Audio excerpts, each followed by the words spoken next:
buat orang-orang yang tertarik dan pengen tahu lebih lanjut, itu peluang di dalamnya sendiri, tim atau departemen production itu ada hierarki karir seperti apa sih di dalamnya, ada jenjang karir seperti apa, mulainya dari mana, terus kemudian berkembangnya bisa kemana, dan yang paling tinggi katakanlah bisa jadi apa, dan mungkin setelah paling tinggi di tim produksi bisa branch out kemana, kriteria untuk orang-orang atau individu-individu yang cocok untuk menjalankan role ini dalam sebuah production itu seperti apa gitu. Oke, mungkin kita berangkatnya dari skills dulu kali ya. Yang paling utama sih, ini gue bikin ada 6 sih, semuanya kurang lebih utama lah ya, yang paling biasanya kita cari gitu kalau kita lagi rekrut. Yang pertama, management skill. Kan pasti dia berangkat dari pengalaman juga ya gitu, apalagi kalau kita rekrut, selama ini gue kalau rekrut production coordinator ya, itu jarang banget datangnya dari background-nya animasi gitu. Background-nya pasti macam-macam.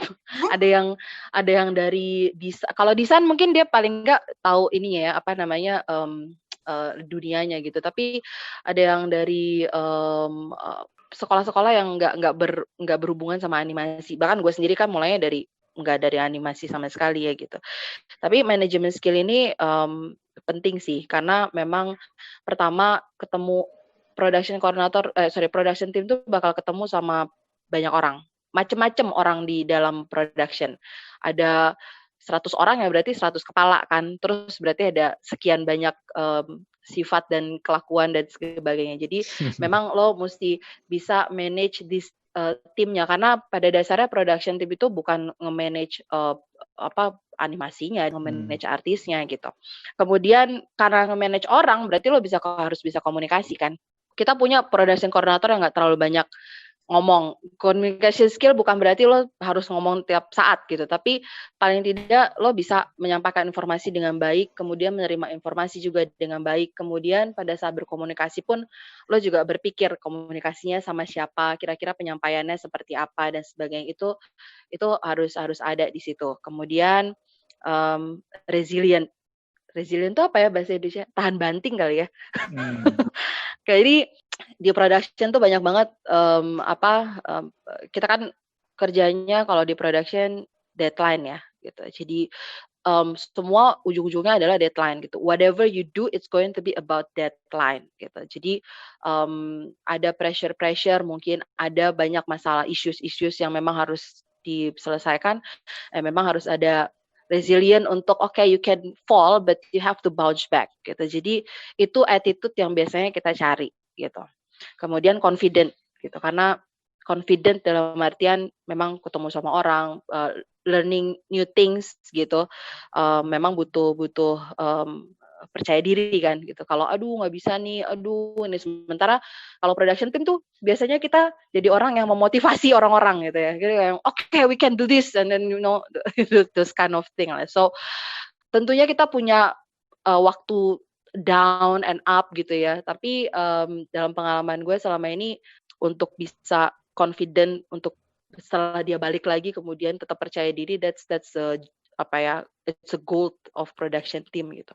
Yang kelima dan keenam, disiplin, kayaknya itu udah pasti karena kita berkaitan sama hal-hal target sama high level of curiosity, karena di animasi itu kan, pembuatan animasi orang ngebayanginnya, kalau di sini mungkin banyak yang tahu nggak gampang bikin animasi kan, tapi banyak hal di dalam animasi itu nggak segampang bilang bikin aset, bikin animasi, di dalamnya masih banyak banget gitu yang harus dipelajari. Jadi gue punya koordinator yang pertama masuk dia nggak tahu apa-apa soal animasi, tapi kemudian dia keluar dia bisa ngekompositing. Gue juga bingung dia gimana, kapan belajar kompositingnya gitu ya. Soalnya orangnya kayaknya ada di sini. Tapi itu something yang gue juga kaget gitu ya. Gue bahkan nggak melakukan itu, tapi it's a high level of curiosity gitu. Dia tahu, jadi dia juga kalau artisnya bilang gue nggak bisa karena dia tahu gitu ngerjain deh kayaknya gitu ya. Nah kemudian runtutan karir, beda studio kayaknya pasti ada beda jenjang karirnya ya. Tapi yang paling umum, pertama production coordinator itu dari junior to senior gitu ya. Apa sih bedanya junior senior? Pertama ya tentunya masa masa baktinya gitu, masa experience-nya udah pasti gitu ya. Kalau mungkin sampai senior it's going to be like around 4 to 5 years mungkin. Apa sih bedanya junior sama senior dalam pekerjaan? Biasanya sih junior to medium ya for sure. Kalau koordinator tuh pekerjaannya day to day pasti ada tracking assignment, tracking productivity, kemudian deliveries, terima materials gitu ya. Itu junior sampai senior melakukan. Tapi mungkin kalau yang senior dia akan ada mentoring ke yang juniornya gitu ya, biasanya seperti itu. Kemudian yang selanjutnya ada project manager gitu. Kalau project manager biasanya dia sudah pegang satu project gitu, jadi dia own the project, dia punya tim sendiri, dia punya biasanya ada beberapa koordinator yang bantu, jadi dia yang in charge untuk satu project gitu. Tapi biasanya kalau project manager masih lebih ke scheduling ya. Nah di next levelnya produser, kalau di Brambe Film Bali kebetulan kita ada produser / head of production juga. Beliau ini yang bikin schedule-nya bersama dengan klien juga, kemudian budgeting, nah kemudian oversee beberapa project biasanya gitu. Jadi dia sudah tidak dedicated untuk satu project lagi, he have to think about all project that we are working on gitu. Jadi kemudian untuk budget, balik lagi ke budget, dia yang berpikir berapa uang yang kita harus keluarkan untuk salary-nya, untuk beli software-nya, beli hardware-nya, harganya berapa, targetnya belinya berapa gitu ya. Jadi dia yang planning semuanya gitu. Nah, jadi kira-kira seperti itu sih runtutannya. On top of that, kalau setelah itu ada juga beberapa teman-teman dari production yang bergeser ke karir yang lain gitu ya. Walaupun mungkin ada di animasi, tapi ada yang udah jadi PR saat ini. Kemudian ada yang sudah jadi, kalau saya jadi di operations. Kemudian ada yang sudah jadi wedding planner bahkan gitu. Tapi kayaknya pekerjaan dulu di production itu dia belajar banyak banget. So we are glad ya karena dia belajar managing people, communication dan sebagainya justru dari pekerjaannya waktu diproduksi. Ada juga yang jadi freelance producer gitu, tapi tetap fokus juga di animasi. So ya itu pilihan-pilihan karir jenjang karir dan kemudian setelah dari production bisa jadi kesempatan yang lain ya. Ya, betul. Nah, aku mau cerita dari versi yang tadi Mas Roni bilang setiap studio itu pasti punya perbedaan hierarki. Nah, ini aku mau cerita dari versi yang ada di studioku ya.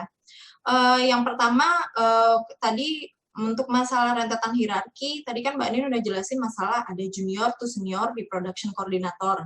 Terus di atasnya itu kan ada namanya project manager, baru ke produser. Nah, kalau untuk di studioku sendiri, itu tuh posisinya tuh beda. Yang pertama kita tuh ada yang namanya junior production coordinator, setelah itu yang kedua ada senior, setelah itu nanti di atasnya itu ada production manager.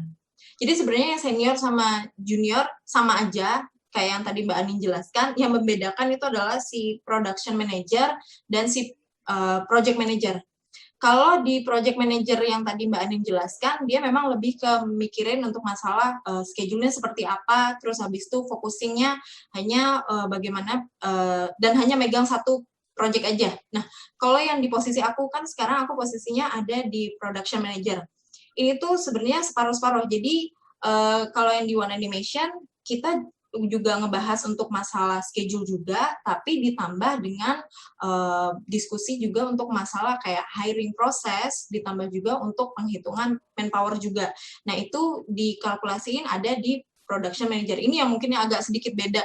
Dari katanya aja udah beda, yang satu project manager, yang satu production manager. Jadi kalau yang di versi One Animation, production manager itu dia benar-benar megang schedule, dan dia megang beberapa project, habis dari itu dia ngurusin manpower, sekaligus juga hiring. Nah, aku yakin sih pasti di studio selain One Animation, mungkin studio yang lainnya juga pasti punya job deskripsi yang berbeda.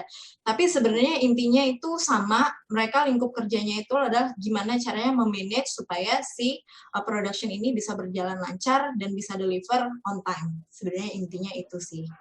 Terus habis dari gitu, kalau di One Animation sendiri, sorry, tadi aku lanjutin ya. Tadi ada junior, ada senior, terus habis itu di atasnya itu ada production manager, lalu ada line producer, lalu producer. Jadi line producer ini sebenarnya juga, yaitu tadi bilang mirip-mirip sama si project manager. Karena line producer ini dia juga megang biasanya cuma satu project aja, karena bantuin si produsernya. Ini aku cerita dari segi studio One Animation ya, karena aku banyak infonya yang lebih ke One Animation, jadi aku share. Yeah. Jadi kalau line producer kita itu memang dia biasanya fokusnya ngebantuin si produsernya. Jadi nge-managein ya gini, kayak misalnya si production manajernya ada beberapa. Sama aku rasa juga kayak Mbak Anin, pasti dia punya beberapa project manager yang manage beberapa project juga. Bedanya kalau di One Animation, production manager, aduh kalimatnya sama, jadi aku sering ribet, sorry ya. Production manajernya sendiri ini, kalau di One Animation dia megang beberapa project. Itu aja sih yang membedakan antara project manager dan production manager. Gitu sih. Ya, mungkin ada secara general formula yang mirip gitu ya, tapi pasti untuk tiap perusahaan akan di-adjust sesuai dengan kebutuhan domestik masing-masing, nah ya, bisa dibilang ya. Iya. Oke, yang mungkin gue pengen recap dan point out yang sangat menarik sih sebenarnya, semua entry-nya bakal jadi dari untuk kita ngomongin tim production ini ya. Entry-nya, entry level-nya akan mulai dari katakanlah yang istilahnya title-nya production coordinator, ya kan? Coordinator ini mengurusin tim production dari daily basis, schedule-nya anak-anak artis atau talent. Tapi pada saat berkembangnya itu there is a open possibilities yang sangat luas gitu. Kayak Mbak Anin sekarang udah di posisi operational manager dan ngurusinnya benar-benar lebih ke manajerial dari perusahaannya sendiri gitu kan.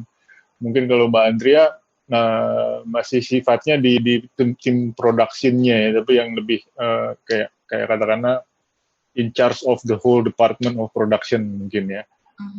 Ada teman-teman yang lain juga kayak tadi Mbak Anin bilang lebih involved ke PR atau public relation dari hal-hal yang sifatnya public relation related yang di perusahaan tempat dia kerja gitu.